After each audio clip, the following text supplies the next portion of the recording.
On a cold Washington evening in early 1977, as Egyptian President Anwar Sadat made a historic visit to the United States, two American titans stood quietly side by side in the gilded reception room of the Egyptian embassy.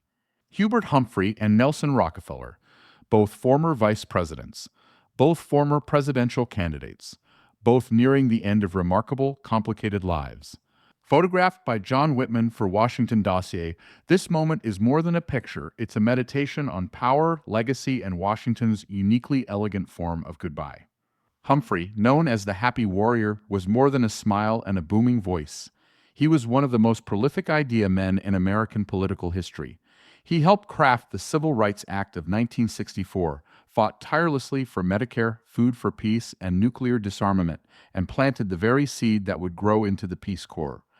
A child of South Dakota, he brought the optimism of the plains to the marbled corridors of the Capitol and believed to his core that government could make life better.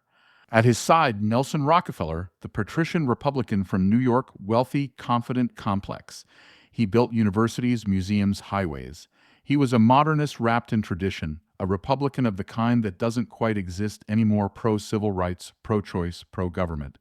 His grand estate on Foxhall Road was later sold to Sargent and Eunice Shriver, a symbolic passing of the torch from Rockefeller largesse to Kennedy ambition. Both men were known for their appetites, political and personal. Washington was more discreet then. Private lives stayed private. Affairs were whispered about, not posted. But even in that more mannered era, both Humphrey and Rockefeller were known to have roving eyes and a charm that extended beyond the dais. Humphrey's presence in Washington was mirrored by his sister, Frances Humphrey Howard, a near look-alike who moved easily through the social and diplomatic circles of the city. A career State Department staffer, she was beloved for her quick wit and her uncanny ability to disarm a room just like her brother. What makes this photo so powerful is not just who is in it, but when it was taken. Humphrey was dying. Cancer would take him less than a year later. Yet he continued to attend receptions, shaking hands, offering kind words, standing tall. When he passed in January 1978, the Senate floor fell silent. He lay in state in the Capitol Rotunda. President Carter eulogized him, and in an extraordinary gesture of unity, he personally requested that Richard Nixon be invited to attend. That was Hubert Humphrey always believing in a bigger circle. Rockefeller followed him in death just a year later, collapsing suddenly of a heart attack in his Manhattan townhouse, reportedly in the company of a young aide. The papers had a field day. Washington, however, responded with restraint. The White House flag flew at half-staff. A quiet service at Riverside Church in New York marked the end of an era. There is protocol, of course, for the passing of a vice president.